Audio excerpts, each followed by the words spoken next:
In this video, I'll be showing you step by step how to create a vendor inside of Odoo Accounting Software. It is super easy to do. So the first thing you need to do is open up in Odoo like you usually would.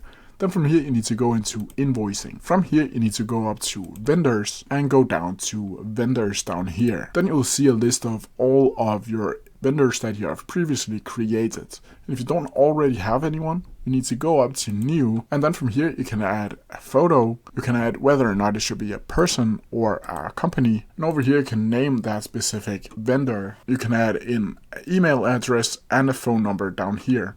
You can also add the address, the street name, the city name, state name, zip code, country, etc, etc, etc.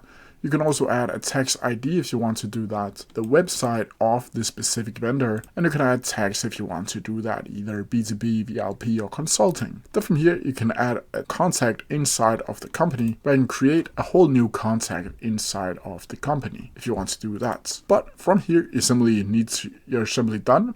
And you can go up to vendors and vendors again and see that your vendor has been registered inside of the vendor tab. And that's how you do it. If you have any questions about it, please leave them down in the comment section below and I'll try my best to answer them as quickly as possible. See ya!